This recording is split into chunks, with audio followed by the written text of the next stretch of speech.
Hello and welcome to Competology IAS academy. आज हम लोग इस वीडियो में भारतीय राष्ट्रीय कांग्रेस की स्थापना एवं अन्य संस्थाओं के बारे में हम लोग चर्चा करने वाले हैं। इसके अलावा इसमें देखें तो जितने भी इसमें भारतीय राष्ट्रीय कांग्रेस से स्थापना से संबंधित जितने भी तथ्य हैं उन सबको बहुत ही आसान भाषा में इसको देने की कोशिश किया जा रहा है। तो देखते हैं क्या क्या इसमें इंपॉर्टेंट फैक्ट आते हैं। सबसे पहले है कि कांग्रेस से पूर्व की राजनीतिक संस्थाएं। भारतीय राष्ट्रीय कांग्रेस की स्थापना के पहले भी कई यहाँ पर संस्थाएं थी जो हमारे भारत में मौजूद थी, लेकिन यह कांग्रेस जैसी संस्था के जैसा इतना बड़ा यानी कि ब्रॉड लेवल पर यह काम नहीं करती थी। अलग अलग ये क्षेत्रीय संस्थाएं हैं जो अपने एक क्षेत्र विशेष में रहकर वहाँ की जो सामाजिक मुद्दे थी, वहाँ पर जो जमींदारी प्रथा से संबंधित जो मुद्दे थी उसको ये उठाया करती थी और यह बड़े लेवल पर यह अपने आप को यहाँ पर देखा जाए तो अपना असर नहीं डाल पाया। लेकिन फिर भी जो भी संस्थाएं हैं इनके बारे में हम लोग को चर्चा करना होगा और जानना होगा। कांग्रेस की स्थापना से पूर्व भारत में अनेक राष्ट्रीय संगठनों का यहाँ पर स्थापना हुआ। इसका मुख्य उद्देश्य अपने अपने निर्धारित क्षेत्र में भारतीय राजनीति को नई दिशा देना था। भारतीय राजनीति को क्या देना था? नई एक दिशा प्रदान करना था। इन सारे क्षेत्रीय संस्थाओं का यही मुख्य उद्देश्य था। खास करके देखा जाए तो मद्रास में मद्रास, बंगाल और महाराष्ट्र में यही सारी मतलब कि 3 जगह में देखा जाए तो मुख्य क्षेत्रीय यहाँ पर संस्थाएं थी। उनके बारे में हम लोग सारी चर्चा करेंगे। बंगाल, बंबई व मद्रास में स्थापित इन संस्थाओं ने अपने प्रयासों से भारतीयों को अपने अपने अधिकारों के प्रति जागरूक किया।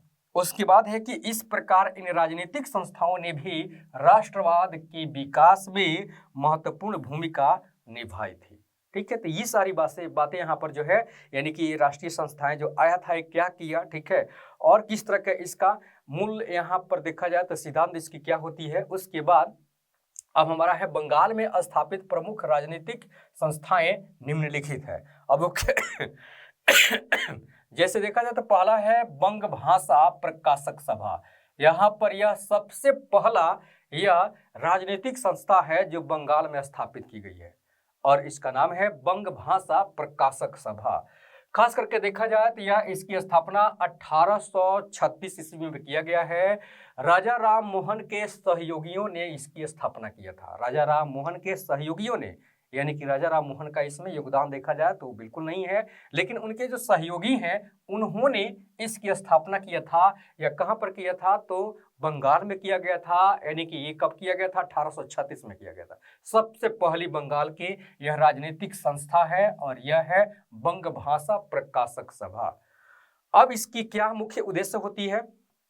उद्देश्य इसका देखें तो सरकारी कार्यों को समीक्षा कर उनमें सुधार हेतु प्रार्थना पत्र भेजना। ठीक है, यानी कि तत्कालीन समय में जिस प्रकार की सरकारी कार्य किए जा रहे थे ईस्ट इंडिया कंपनी की तरफ से, तो उसमें क्या खामियां थी उसकी सुधार कर मतलब कि उसकी समीक्षा करना पहले और उसके सुधार के लिए प्रार्थना पत्र भेजना इस बंग भाषा प्रकाशक सभा का क्या था यहाँ पर उद्देश्य था। उसके बाद बंगाल में स्थापित एक के हमारा यहाँ देखें तो राजनीतिक संस्था एक है, इसका नाम है लैंड होल्डर्स सोसाइटी या जमींदारी एसोसिएशन सभा, आप इसको कर सकते हैं। तो इस तरह से इसका क्या उद्देश्य होता है, जैसे इसके स्थापना के बारे में देखें तो यह 1838 में इसको स्थापित किया गया था द्वारिकानाथ टैगोर के माध्यम से। किसके माध्यम से? द्वारिकानाथ टैगोर के माध्यम से इसको स्थापित किया गया था एवं उनके सहयोगियों के द्वारा भी इसमें देखा जाए तो काफी मदद किया गया था इसकी स्थापना में। और ये कहाँ किया गया था? कलकत्ता में किया था, बंगाल के कलकत्ता में किया गया था। यह भारत की प्रथम राजनीतिक संस्था थे जिसकी स्थापना 1838 में हुई थी। लेकिन खास करके देखें तो इसके पहले भी 1836 में एक राजनीतिक संस्था यहाँ पर स्थापित हो चुकी है, बंग भाषा प्रकाशक सभा। इस तरह से देखा जाए तो इसका जो उद्देश्य क्षेत्र है और यह मतलब कि जो एरिया विशेष है वह काफी ही सीमित दायरे में था लेकिन आगे चलकर देखें तो लैंड होल्डर सोसाइटी या जमींदारी एसोसिएशन जो था यह अपने आप में बहुत ही विकराल एरिया को यह कवर करता है और 1838 में इसकी स्थापना की जाती है। तो इस तरह से देखा जाए तो सबसे पहला अगर देखा जाए तो यह हमारा देखा जाए तो भारत की प्रथम राजनीतिक संस्था का अगर नाम आता है तो यह लैंड होल्डर सोसाइटी या जमींदारी एसोसिएशन हमारा आंसर होगा। इसके बाद है कि इसके भारतीय सचिव प्रसन्न कुमार, इसके कौन थे? भारतीय सचिव प्रसन्न कुमार ठाकुर तथा अंग्रेज सचिव विलियम काबरी थे। इसके अगर भारतीय सचिव देखें तो कौन थे? प्रसन्न कुमार ठाकुर। ये क्वेश्चन जो देखा जाए काफी इंपॉर्टेंट है, यहाँ पर फैक्ट और इस तरह का ऐसे क्वेश्चन आ सकता है। यानी कि लैंड होल्डर सोसाइटी के भारतीय सचिव कौन थे? तो प्रसन्न ठाकुर, ठीक है, प्रसन्न कुमार ठाकुर। और अंग्रेज सचिव अगर कहा जाए तो इसमें कौन थे? विलियम काबरी, विलियम काबरी इसके भी सचिव रहे थे। इसके उद्देश्य देखें तो प्रमुख उद्देश्यों में जमींदारों के हितों का संरक्षण करना था। यह एक ऐसी सोसाइटी थी, एक ऐसी संस्था थी, यह ऐसा ऑर्गेनाइजेशन था जिसमें जमींदार वर्ग का हित को संरक्षण प्रदान करने के लिए यह बनाया गया था। इसलिए जमींदारी एसोसिएशन इसका नाम आता है। लैंड होल्डर सोसाइटी का मतलब ही होता है जमींदारों के हितों का संरक्षण करने वाला यह संस्था। Next, Bengal British Indian society. यह बंगाल का यह तीसरा संस्था है, राजनीतिक संस्था, और इसका नाम है बंगाल ब्रिटिश इंडियन सोसाइटी। इसके बारे में अगर देखें तो यह है 1833 ईस्वी में जॉर्ज थॉमसन की अध्यक्षता में इसकी स्थापना की गई थी। कहां पर की गई थी? बंगाल में। इसके सचिव की चर्चा करें तो ये कौन है? प्यारी चंद्र मित्र। इनका नाम है क्या? प्यारी चंद्र मित्र इसके सचिव थे। किसके सचिव थे? तो बंगाल ब्रिटिश इंडियन सोसाइटी के यह सचिव थे। फिर यह सभी लैंड होल्डर सोसाइटी की तरह भारतीयों तथा गैर सरकारी अंग्रेजों का सम्मिलित संगठन था। इस संस्था का उद्देश्य क्या था कि अंग्रेजों के शासन के अधीन भारतीय विशेष रूप से कृषक की वास्तविक दशा का अध्ययन करना एवं उससे सभी को अवगत कराना और यथासंभव उनके सुधार हेतु प्रयत्न करना। यहाँ पर देखें तो यह भी देखा जाए तो लैंड होल्डर सोसाइटी की तरह ही भारतीयों तथा गैर सरकारी अंग्रेजों का सम्मिलित संगठन होता है यह। इसमें भी देखा जाए तो इसमें मुद्दे क्या उठाए जाते थे? इसमें मुद्दे उठाए जाते थे कि अंग्रेजों के शासन के अधीन भारतीयों विशेष रूप में देखा जाए तो कृषकों की वास्तविक दशा का अध्ययन करना, उससे सभी को अवगत कराना, क्योंकि यहाँ पर इस एरिया विशेष में कृषकों की वास्तविक दशा क्या है उसको सबको क्या करना? अवगत कराना। और उसके बाद देखा जाए तो यथासंभव उनके सुधार के लिए प्रयत्न करना, याचना पत्र के माध्यम से सरकार के पास भेजना, इसके सुधार करने के लिए इनका मुख्य उद्देश्य होता है। Next, British Indian association. यह बंगाल की यहाँ चौथा यह ऑर्गेनाइजेशन है, संस्था है, राजनीतिक संस्था, और इसका नाम है ब्रिटिश इंडियन एसोसिएशन। इसकी स्थापना 31 अक्टूबर 1851 को हुआ था और इसकी किसकी अध्यक्षता में? तो राधा कांत देव की अध्यक्षता में इसकी स्थापना किया गया था। कहां पर? बंगाल में देखें तो इसमें और भी बात है, जैसे पूर्व की दो राजनीतिक संस्थाओं, इसमें यानी कि ब्रिटिश इंडियन एसोसिएशन में पूर्व की दो राजनीतिक संस्थाओं यानी कि लैंड होल्डर सोसाइटी एवं बंगाल ब्रिटिश इंडियन सोसाइटी की असफलताओं के कारण, ठीक है, इन असफलताओं के कारण दोनों को मिलाकर की गई थी यहाँ पर, ठीक है। यानी कि आगे चलकर लैंड होल्डर सोसाइटी और बंगाल ब्रिटिश इंडियन सोसाइटी, ये दो हमारे राजनीतिक संस्था है जो कि अपने आप में असफल हो जाती है। इसकी कार्यों की समीक्षा के आधार पर देखा जाए तो असफल सिद्ध होता है। तो इन दोनों को मिलाकर यहाँ पर ब्रिटिश इंडियन एसोसिएशन की स्थापना 1851 में राधाकांत देव की अध्यक्षता में यह बंगाल में किया जाता है। जमींदारों के इसके उद्देश्यों में देखें तो क्या है? जमींदारों के राजनीतिक संरक्षण के साथ साथ जनमानस के हितों की मांग करना इस संस्था का प्रमुख उद्देश्य था। जमींदारों के राजनीतिक संरक्षण के साथ साथ जनमानस के हितों का यानी कि आम लोगों के हितों की मांग करने का भी इस संस्था के माध्यम से किया जाता था, जो कि इसका प्रमुख उद्देश्य में आता है। इसके प्रमुख सदस्यों में देवेंद्रनाथ टैगोर, राजेंद्र लाल मित्र, हरिश्चंद्र मुखर्जी, राम गोपाल घोष, प्यारी चंद्र मित्र और कृष्णदास पाल इत्यादि थे इसके अन्य सदस्यों में देखा जाए तो। Next, note, British Indian association का मुख्य पत्र हिंदू पैट्रियाट था। ठीक है, इसने अकाल पीड़ितों के लिए धन एकत्र किया व नील विद्रोह की जांच हेतु एक आयोग के गठन किए जाने की मांग भी किया था। यहाँ पर एक विशेष रूप से चर्चा आता है कि ब्रिटिश इंडियन एसोसिएशन का मुख्य पत्र क्या था, तो हिंदू पैट्रियाट था। कौन सा? हिंदू पैट्रियाट। और इसने क्या किया था कि अकाल पीड़ितों के लिए धन एकत्र किया, नील विद्रोह की जांच हेतु एक आयोग का गठन किए जाने की मांग भी किया। Next, Indian league. Indian league इसको लिख कहेंगे। इसकी स्थापना शिशिर कुमार घोष ने 25 सितंबर 1875 को कलकत्ता में किया था। शिशिर कुमार घोष जी ने किया था। प्रमुख उद्देश्य लोगों में राष्ट्रवाद की भावना का विकास करना और राजनीतिक शिक्षा को बढ़ावा देना था। शंभू चंद्र मुखर्जी इस संस्था के अस्थायी अध्यक्ष थे। शंभू चंद्र मुखर्जी इस संस्था के अस्थायी अध्यक्ष थे। बाद में इस संस्था का इंडियन एसोसिएशन में क्या कर लिया गया? विलय कर लिया गया। कौन सी ऐसी संस्था थी जो इंडियन एसोसिएशन में विलय कर लिया जाता है? तो इंडियन लीग को ही इंडियन एसोसिएशन में विलय कर लिया जाता है। Next, Calcutta student association. इसकी स्थापना आनंद मोहन बोस के द्वारा होती है। 1878 में की जाती है। कहाँ की जाती है? कलकत्ता में की जाती है। कलकत्ता स्टूडेंट एसोसिएशन की स्थापना की गई। ठीक है, यानी कि कलकत्ता में किया जाता है। कुछ समय पश्चात सुरेंद्रनाथ बनर्जी भी इस एसोसिएशन में शामिल हो जाते हैं, हो गए, जो छात्रों के एक बड़े नेता के रूप में प्रसिद्ध होते हैं आगे चलकर। ठीक है, और इसके हित के लिए, छात्रों के हित के लिए, स्टूडेंट के हित के लिए जिस तरह से उन्होंने यहाँ पर सिद्धांत लागू किया, आगे चलकर क्या होता है, यानी कि छात्रों के बीच में देखा जाए तो बड़े एक नेता के रूप में वो प्रसिद्ध होते हैं। इनका उद्देश्य छात्रों के हितों का संरक्षण करना था। Next, Indian association. Indian association, इसकी स्थापना सुरेंद्रनाथ बनर्जी इसके संस्थापक होते हैं तथा आनंद मोहन बोस इसके सचिव होते हैं। 26 जुलाई 1876 को कलकत्ता के अल्बर्ट हॉल में, कहां पर किया गया था? कलकत्ता के अल्बर्ट हॉल में इसकी स्थापना किया गया था। पहले इसे भारतीय राष्ट्रीय समिति के नाम से स्थापित किया गया था। इस संघ की स्थापना इंडियन लीग के स्थान पर की गई थी। इसका उद्देश्य संघ में मध्यम वर्ग के साथ साथ साधारण वर्ग को शामिल करना था।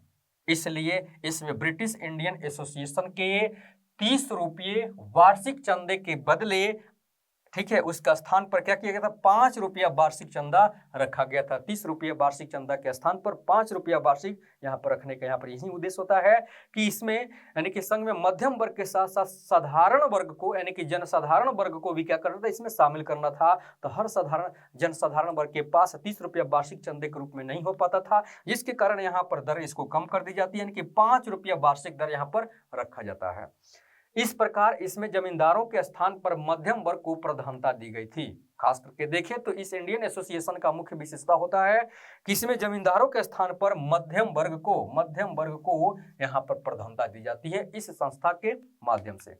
नेक्स्ट, अब है कि बंबई में, इसके पहले जितने भी हम लोग ने किया वह कलकत्ता में, यानी कि बंगाल में स्थापित संस्थाएं थी, राजनीतिक संस्थाएं, और यहाँ पर हमारा है बंबई में स्थापित राजनीतिक संस्थाएं कौन कौन है? जैसे बंबई एसोसिएशन, सबसे पहला है बंबई एसोसिएशन।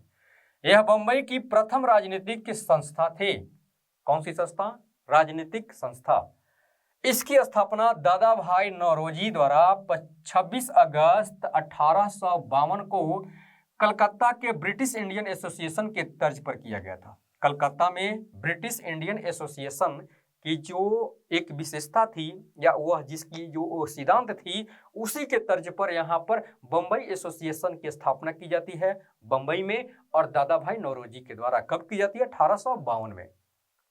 इसका मुख्य उद्देश्य क्या है? ब्रिटिश सरकार को समय समय पर ज्ञापन देना, ठीक है, उसकी कार्यप्रणाली को समीक्षा करके उसको ज्ञापन देते रहना, ठीक है, यानी कि आज्ञा पत्र नहीं कहेंगे, मतलब कि एक तरह का एक निवेदन पत्र देकर, ठीक है, उस किसी भी तरह की सुधार करने के यहाँ पर ज्ञापन देने की ये कार्य करते थे। नेक्स्ट, पूना सार्वजनिक सभा। पूना सार्वजनिक सभा, इसकी स्थापना 1870 को की जाती है। एम.जी. राणा डे और गणेश वासुदेव जोशी ने इसकी स्थापना किया था। सक्रिय सदस्यों में, अन्य सक्रिय सदस्यों में देखें तो S.H. चिपलूणकर और S.H. साठे इसमें शामिल थे। इसका उद्देश्य जनता को सरकार की वास्तविकता से जनता को क्या करना था, सरकार की वास्तविकता से परिचित कराना तथा उन्हें अपने अधिकारों के प्रति सचेत करना था। एक तरह से देखें तो यह एक राष्ट्रीय आंदोलन को यानी कि प्रेरणा स्रोत बनने का यहाँ पर कार्य कर रहा है। अब यहाँ पर दिया हुआ कि इसका उद्देश्य जनता को सरकार की वास्तविकता से यानी कि ईस्ट इंडिया कंपनी की वास्तविकता से परिचित कराना, यानी कि किस तरह के यहाँ पर कार्य कर रही है, उससे हमारे जनता कितने लाभान्वित हो रहे हैं, हमारे जनता का वह शोषण कर रही है या उसका वह लाभ दे रही है, इसके बारे में परिचित कराना और अपने अधिकारों के प्रति यानी कि जनता के अधिकारों के प्रति क्या करना, सचेत करना। ठीक है, यहाँ पर इसका मुख्य उद्देश्य होता है पुनः सार्वजनिक सभा का। Next, Bombay presidency association. Bombay presidency association, इसकी स्थापना 31 जनवरी 1885 को फिरोज शाह मेहता, केटी तैलंग, बदरुद्दीन तैयब जी और काशीनाथ त्र्यंबकम द्वारा की गई थी। बम्बई प्रेसिडेंसी एसोसिएशन को पूर्व में देखें तो यह बॉम्बे एसोसिएशन के नाम से जाना जाता था। इसका उद्देश्य क्या होता है, लोगों में राजनीतिक विचारों का प्रचार प्रसार करना, यह इसका मुख्य उद्देश्य होता है। नेक्स्ट, मद्रास में स्थापित राजनीतिक संस्थाएं। मद्रास नेटिव एसोसिएशन, स्थापना 6 फरवरी को इसकी स्थापना की जाती है, 6 फरवरी को। ठीक है, और खास करके देखा जाए तो गजलू लक्ष्मी नरसू चेट्टी ने इसकी स्थापना किया था। ठीक है, इसके बाद देखा जाए तो इसकी स्थापना कलकत्ता ब्रिटिश इंडियन एसोसिएशन की एक शाखा के रूप में की गई थी। इसकी यानी कि कलकत्ता ब्रिटिश इंडियन एसोसिएशन की एक शाखा के रूप में की जाती थी। इसका मतलब है कि कलकत्ता ब्रिटिश इंडियन एसोसिएशन की जब स्थापना होती है उसके बाद की संस्था है। परिवर्तित कर यानी कि इसके नाम को बाद में परिवर्तित कर मद्रास नेटिव एसोसिएशन कर दिया गया। इसके अध्यक्ष CY मुदलियार तथा सचिव B रामानुजाचारी थे। इस संगठन ने भी बम्बई तथा कलकत्ता एसोसिएशन की तर्ज पर 1853 में के संस्था का प्रमुख उद्देश्य कानूनी और सरकारी नियमों के साथ साथ जनता की समस्याओं की वकालत करने भी थी। इस तरह से देखा जाए तो इस ऑर्गेनाइजेशन ने, इस संस्था ने क्या किया था, इस संस्था ने 1857 के विद्रोह की भर्त्सना की थी। ठीक है, उसका देखा जाए तो उसकी विद्रोह किया था। नेक्स्ट, मद्रास महाजन सभा। मद्रास महाजन सभा 16 मई 1884 को M वीर राघवाचारी, G सुब्रमण्यम अय्यर तथा आनंद चार्लू के माध्यम से किया जाता है। इनके नेतृत्व में ये इस सभा का ऑर्गेनाइजेशन किया जाता है, स्थापना किया जाता है।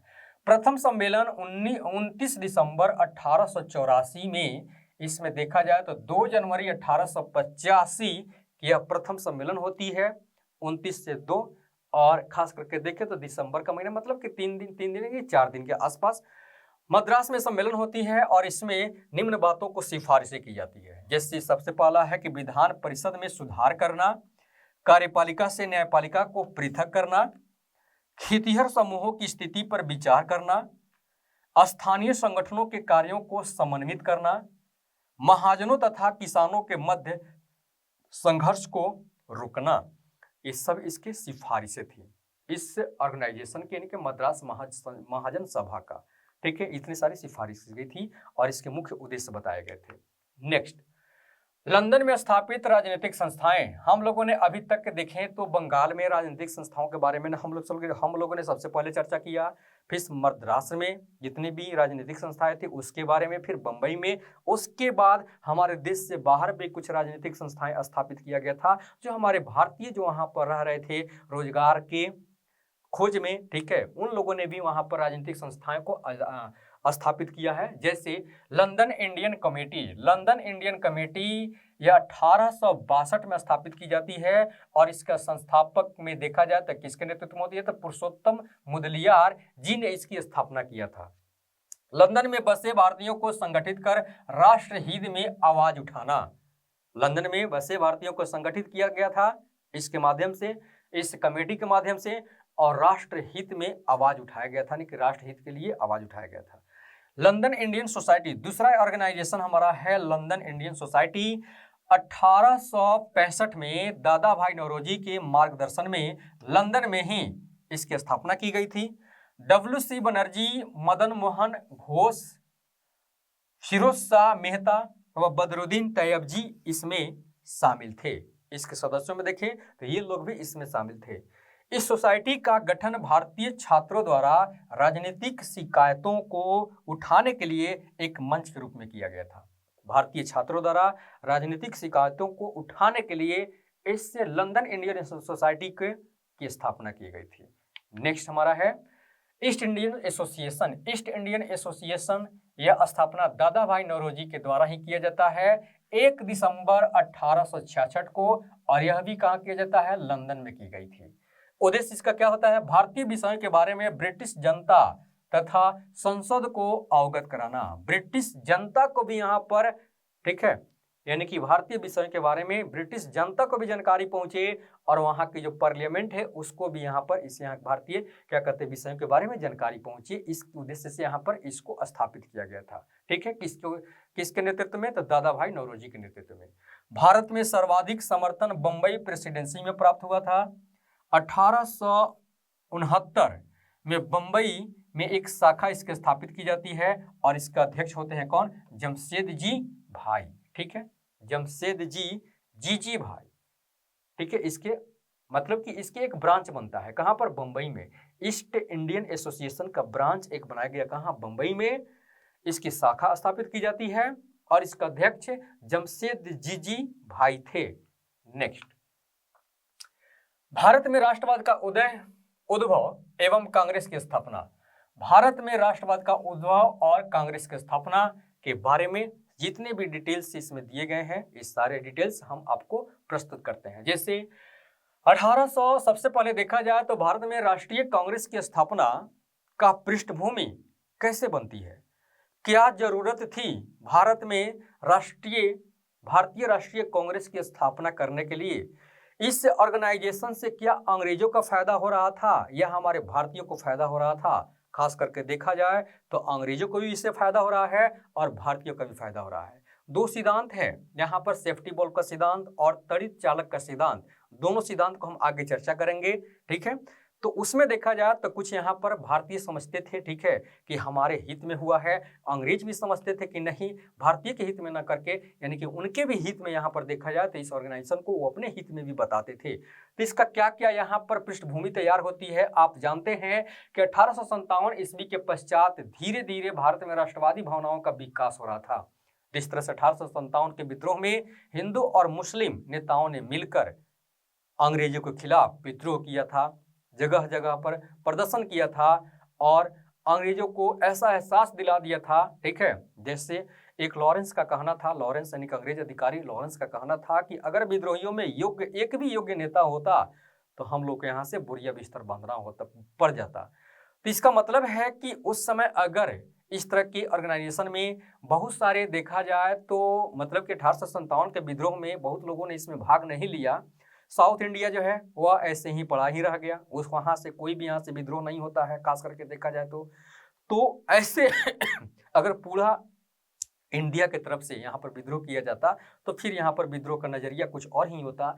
तो आप देख चुके हैं कि 1857 का विद्रोह के बाद जिस तरह से विद्रोह किया गया है और इस विद्रोह ने लोगों को यह प्रेरित कर दिया राष्ट्र हित में विद्रोह करने के लिए, और आगे भी जिस तरह से आप देख रहे हैं कि चलकर मतलब कि विद्रोह होते रह रहे हैं। ठीक है, यानी कि अंग्रेजों के खिलाफ में। तो पश्चात धीरे धीरे भारत में राष्ट्रवादी भावनाओं का विकास होने लगा था। यह बहुत ही अंग्रेजों के लिए क्या था, यानी कि दुष्टदायक था। 1857 ईस्वी के विद्रोहियों ने भारतीय जनमानस में नायकों का स्थान प्राप्त किया था।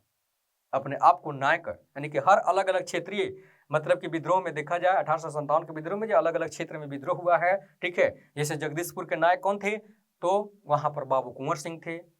झांसी की नायिका कौन थी? तो वहां पर झांसी की रानी लक्ष्मीबाई थे। ठीक है, लखनऊ की नायिका कौन थी? तो वहां पर बेगम हजरत महल थे। ठीक है, तो फैजपुर के कौन थे? तो अहमदुल्ला थे। इस तरह से देखा जाए तो अलग अलग जगहों पर जिस तरह से नायक रूप में उनको पेश किया जाता है तो यहाँ पर अंग्रेजों को लग जाता है कि एक ऐसी मतलब कि अचानक जो इस तरह के विद्रोह फुट रही है या अचानक की विद्रोह जो हो रही है, यह हम लोगों को पता भी नहीं चला कि विद्रोह होने वाली है और यह इनकी असंतोष की जो पीड़ा है वह इतना विकराल हो गई, ठीक है, कि आगे चलकर वह विद्रोह में कन्वर्ट हो जाती है। तो इसलिए ऐसे समस्याओं को, ठीक है, जो इनके मन में जो बातें चल रही है अलग अलग जगहों पर, ठीक है, अलग अलग क्षेत्रीय लेवल पर जो इनके मन में जो बातें चल रही है, उन बातों को जानकारी हमारे पास कैसे पहुंचे? तो इन भारतीयों के पास एक ऑर्गेनाइजेशन होनी चाहिए, ठीक है, एक संस्था होनी चाहिए बड़े लेवल पर। ऐसे तो संस्थाएं बहुत बनी थी, लेकिन बड़े लेवल पर एक संस्था होनी चाहिए जिस संस्था के माध्यम से वो लोग अपनी समस्याओं को अवगत कराएं, यानी कि प्रस्तुत करें, हमारे सामने लाएं, ठीक है, ताकि हमको जानकारी भी हो जाए कि इनके मन में चल भी क्या रहा है। तो इसलिए यहाँ पर कांग्रेस की स्थापना देखा जाए तो अंग्रेजों के हित के लिए भी यहाँ पर देखा जाए तो उसके हित के स्वार्थ के लिए भी होता है। तो इस तरह से देखा जाए तो ढेर सारी इसके पृष्ठभूमि बनती है। इसके अतिरिक्त अनेक घटनाएं घटी जिनमें राष्ट्रीय भावना के विकास काफी होने लगा। कंपनी के स्थान पर भारत का शासन ब्रिटिश क्राउन को हस्तांतरित किया गया। भारत में राजनीतिक एवं प्रशासनिक एकता स्थापित की गई। भारत में प्रेस की स्थापना की गई। अब प्रेस की स्थापना की जाती है तो इस प्रिंटिंग प्रेस के माध्यम से बुकों का जो एक सिद्धांत होती है, उसकी जो विचार होती है, जो बुक का एक भावना होता है किसी भी राष्ट्र कवि का, तो वह बुक अब क्या होगा, जनता पढ़ेंगे, जनता के अंदर अपने देश के लिए राष्ट्र भावना विकास होगा, और राष्ट्र भावना का विकास होगा तो फिर वह क्या होगा, अंग्रेजों के लिए घातक सिद्ध होगा। ये सारी पृष्ठभूमि बन रही है कांग्रेस की स्थापना के लिए। राष्ट्रीयता की भावना का प्रचार प्रसार तेजी से होने लगा। प्रिंटिंग प्रेस का आविष्कार होता है तो इसकी विकास प्रचार प्रसार तो होना ही था और यह होने लगता है। अनेक भारतीय बुद्धिजीवियों ने पाश्चात्य दर्शन का अध्ययन किया। पाश्चात्य दर्शन का अध्ययन किया। पाश्चात्य दर्शन मतलब कि पश्चिमी सभ्यता की दर्शन, जैसे यूरोप की सभ्यता की दर्शन क्या थी वहां पर उसकी अध्ययन किया और उसको आत्मसात करके अपने देश में भी उसकी तुलना किया। भारतीयों को लोकतंत्र, मानवाधिकार, समानता, बंधुत्व, स्वशासन की भावना का प्रसार किया। फ्रांस की क्रांति, अमेरिका की क्रांति, ये सारी जो क्रांतियां थे यहाँ पर देखा जाए तो उनसे भी लोगों ने अध्ययन किया। वहाँ के जो बड़े बड़े दार्शनिक हुआ करते थे विदेश के, उनकी विचारों को पढ़कर यहाँ पर देखा जाए तो इनको लेकर हमारे देश में इसको मतलब कि उसको प्रस्तुत करते हैं और यहाँ के भारतीय लोग उसको पढ़कर समझकर अपने देश के प्रति इनके अंदर देखा जाए तो राष्ट्रवाद की भावना जागृत हो उठती है। तीन सारे पृष्ठभूमि यहाँ पर देखे तो इन्हीं सारे पृष्ठभूमि में कांग्रेस की स्थापना की एक के देखा जाए तो एक की नई एक योजना बनती है और इसको स्थापित किया जाता है। और खास करके देखा जाए तो एक अंग्रेज अधिकारी है A.O. ह्यूम, जिसको हम लोग कहते हैं, उन्होंने इसमें विशेष योगदान दिया है इसके स्थापना के पीछे, क्योंकि उनका भी एक स्वार्थ था कि जो भारत में पनप रही असंतोष है वह एक ऑर्गेनाइजेशन के माध्यम से, एक भारतीय राष्ट्रीय कांग्रेस के माध्यम से जो एक संस्था बनने वाली है उसके माध्यम से हमको अवगत होते रहे, हम अंग्रेजों को पता चलते रहे, ठीक है, और कहीं भी विद्रोह की ऐसी भावना होती है तो उसको दबाया जा सके। यहाँ पर अंग्रेजों की स्वार्थ ये थी। Next, William Jones, Max Muller जैसे विद्वानों प्राचीन भारतीय गौरव को क्या किया था, पुनर्जीवित किया था। विलियम जोन्स एशियाटिक सोसाइटी जो वारेन हेस्टिंग ने कलकत्ता में 1872 में इसकी स्थापना किया गया था, 84 में इसकी स्थापना किया गया था, उसके माध्यम से ढेर सारे प्राचीन ग्रंथों को ट्रांसलेट किया गया था अंग्रेजी में। मैक्स मुलर ने भी क्या किया था, भारतीय प्राचीन गौरव को उजागर करने की कोशिश किया था, ठीक है, पुनर्जीवित किया। भारतीयों में आत्मसम्मान की भावना का विकास हुआ। इससे क्या होता है, भारतीयों में आत्मसम्मान की भावना का विकास होता है। इनको अब पता चलती है कि हमारी भारतीय संस्कृति कितनी महान थी। सिंधु घाटी सभ्यता अपने आप में देखा जाए तो कितनी एक विकसित शहरी सभ्यता के नाम से जानी जाती है, और आज हमको जो अंग्रेज आए हुए हैं सभ्यता का पाठ पढ़ाने आए हैं, ऐसी सभ्यता तो सिंधु घाटी सभ्यता में बहुत ही प्राचीन है, कई हजार वर्ष पहले ही थी। स्वामी विवेकानंद, राजा राम मोहन राय, दयानंद सरस्वती, एनी बेसेंट ने भारतीयों को स्वतंत्रता हेतु प्रेरित किया। लॉर्ड लिटन की प्रतिक्रियावादी नीतियों तथा एल्बर्ट विल विवाद से ब्रिटिश शासन का दोहरा चरित्र यहाँ पर क्या जाता है, सामने आ जाता है। लिटन के समय में देखा जाए तो ढेर सारे हमारे भारतीयों को यहाँ पर मतलब कि अहित करने के लिए यहाँ पर उसकी प्रतिक्रियावादी नीतियों को यहाँ पर देखा जाता है। हर तरह से यहाँ पर देखा जाए तो जैसे प्रेस पर सेंसरशिप लागू करना, ये सारी बातें यहाँ पर लिटन का होता है, ठीक है। उसके अलावा और भी जैसे है, यानी कि आईसीएस के एग्जाम में एज को घटा दिया जाता है भारतीयों को। अब वहाँ पर क्या करना था, जो 23 वर्ष का एज था वो 21 वर्ष कर देता है। खास करके देखा जाए तो लिटन के समय में यह 19 वर्ष कर दिया जाता है, यानी कि आईसीएस के एग्जाम पास करना 19 वर्ष में यह संभव नहीं हो पाता था। तो इस तरह से देखा जाए तो यहाँ पर ये जो इसके प्रतिक्रियावादी जो नीतियों है, ठीक है, कि जो ब्रिटेन के लिए किस तरह का नीति बन रहा है और हमारे भारतीय के लिए किस तरह का बन रहा है। और खास करके आगे देखते हैं तो एडवर्ड विल जिस समय आता है लॉर्ड रिपन के समय में, उस समय यहाँ पर ये एडवर्ड विल के माध्यम से ये पास यहाँ पर किया गया था कि अब अंग्रेजों की फैसला, ठीक है, यानी कि यूरोपियों की फैसला, यानी कि किसी तरह का अगर होती है, ठीक है, तो उनकी फैसला हमारे भारतीय जज करेंगे। और इस पर जिस तरह का विरोध होता है, और खास करके रिपन को इसी एडवर्ड विल के बाद देखा, विद्रोह के बाद उसको इस्तीफा भी देना पड़ता है। तो अब इन दो कहानियों से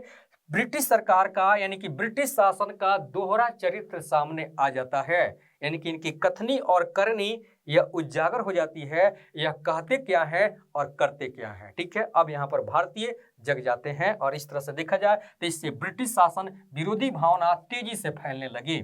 स्पेन, दक्षिण अमेरिका, यूनान, इटली आदि के देशों में देखा जाए तो आंदोलन ने भी भारतीयों को प्रेरित किया था। नेक्स्ट, कांग्रेस की स्थापना 1885।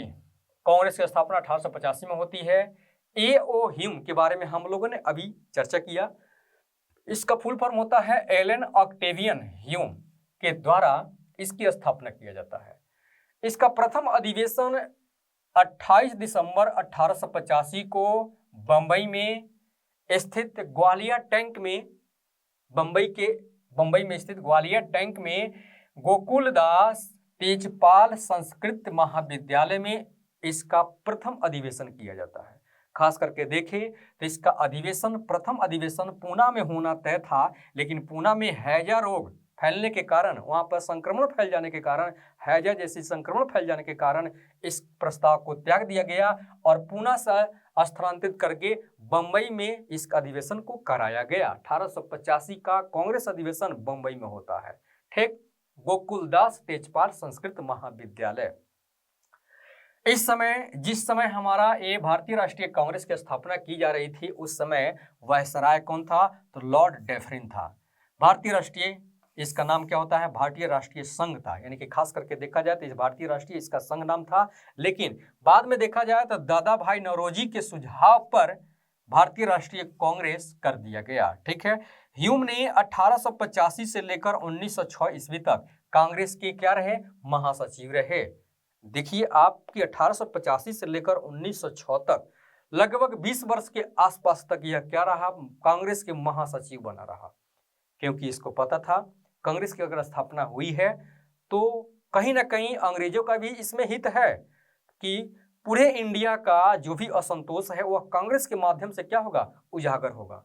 इनको पता चल जाएगा कि भारतवासी के मन में चल क्या रहा है, ठीक है। विद्रोह की ऐसे 1857 जैसे विद्रोह फिर ऐसा, मतलब कि इसकी पुनरावृत्ति न हो सके। तो इस तरह से यहाँ पर देखा जाए तो इसके महासचिव रहते हैं, यानी कि खास करके देखा जाए तो शुरू में अंग्रेजों का कांग्रेस के प्रति झुकाव बहुत ही अच्छा रहा है, ठीक है, उसके विचार काफी अच्छे रहे हैं। लेकिन बाद में देखा जाए तो कांग्रेस के प्रति उनका विचार देखा जाए यानी कि बहुत ही बदल जाता है। जैसे नेक्स्ट, कलकत्ता में प्रमुख वकील व्योमेश चंद्र बनर्जी थे, ठीक है, WC बनर्जी इसको कहते हैं। कांग्रेस के प्रथम अधिवेशन के अध्यक्ष चुने गए थे। कलकत्ता के सबसे प्रमुख वकील व्योमेश चंद्र बनर्जी। अध्यक्ष का चुनाव सम्मेलन स्थल वाले प्रांत के बाहर से होना चाहिए था, यानी कि बंबई में कांग्रेस का प्रथम अधिवेशन जब हुआ तो उसी अधिवेशन में यह तय हो जाता है कि जब भी जिस भी एरिया विशेष में किसी भी अध्यक्ष की चुनाव करना है तो उस अध्यक्ष जो है वह उस एरिया का नहीं होनी चाहिए। जैसे कलकत्ता में अगर किसी अध्यक्ष की चुनाव करना, यानी कि कांग्रेस का अधिवेशन करना है तो वहाँ के अध्यक्ष जो होगा वह कलकत्ता का नहीं होगा, कहीं और दूसरे एरिया का होगा। बंबई में करना है, ठीक है, कांग्रेस का अधिवेशन, तो बंबई में का वो अध्यक्ष नहीं होगा वहाँ का, यानी कि कलकत्ता का हो, मद्रास का हो, पूना का हो, कहीं का भी हो, ठीक है। इस तरह से यहाँ पर इस बात की तय किया जाता है। कुल 72 सदस्य इसमें देखें तो इसमें भाग लिए हुए थे, जिसमें प्रमुख थे दादा भाई Naoroji, Firoz Shah Mehta, Dinshaw Wacha, Kashinath Telang, B Raghavachari, NG Chandavarkar, S Subramaniam आदि इसमें देखिए तो ये इसके मुख्य सदस्य हुआ करते थे। कांग्रेस के बंबई अधिवेशन में बंबई प्रांत से सर्वाधिक 38 सदस्य ने भाग लिया था। टोटल 72 सदस्य इसमें शामिल हुए थे, जिसमें से इस बंबई प्रांत से देखें तो 38 सदस्य इसमें शामिल हुए थे। इंडियन एसोसिएशन के इंडियन नेशनल कांग्रेस का आयोजन कलकत्ता में 25 दिसंबर 1885 को होने के कारण, यानी कि एक तरफ देखें तो कांग्रेस का अधिवेशन यहाँ पर हो रहा है, कहाँ पर, बंबई में 1885 को, और उसी टाइम इंडियन एसोसिएशन के इंडियन नेशनल कांग्रेस कॉन्फ्रेंस का आयोजन भी देखें तो कलकत्ता में हो रहा था, जिसके कारण सुरेंद्रनाथ बनर्जी भारतीय राष्ट्रीय कांग्रेस के स्थापना अधिवेशन में भाग नहीं ले सके, क्योंकि वह कलकत्ता में उस समय वहां दूसरे सम्मेलन में वहां पर कॉन्फ्रेंस में भाग लिए हुए थे। इंडियन नेशनल कांग्रेस का 1886 में भारतीय राष्ट्रीय कांग्रेस में विलय कर दिया गया। जी, इसकी स्थापना कहां पर किया गया था? कलकत्ता में, और जिसमें सुरेंद्रनाथ बनर्जी ने इसको कलकत्ता में स्थापित किया था 85 में। आगे एक साल के बाद देखें तो इसी इंडियन नेशनल कांग्रेस का विलय भारतीय राष्ट्रीय कांग्रेस में कर दिया गया। अब यह दो जगह की संस्थाएं जो है, इसकी एक जगह मतलब कि इसको विलय कर देने से अब इसमें क्या, यानी कि वहां, यानी कि दोनों जगह के नेता जो है, वहां के जो सदस्य हैं, वहां के जो लोग हैं, अब एक ही जगह मतलब कि एक ही ऑर्गेनाइजेशन में आ जाते हैं। तो अब इस ऑर्गेनाइजेशन में क्या होगा, यानी कि एकता होगा और बल मिलेगा। कांग्रेस के प्रथम अधिवेशन प्रमुख मांगे।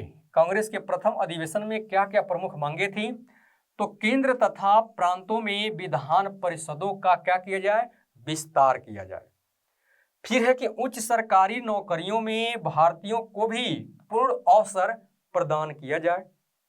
सैनिक खर्चा में कटौती किया जाए। या देखें तो कांग्रेस के प्रथम अधिवेशन जो बॉम्बे में किया गया था WC बनर्जी की अध्यक्षता में, उनमें ये सारे मुद्दों को उठाया गया था, ये सारे मांगों को उठाया गया था। किससे मांगा गया था?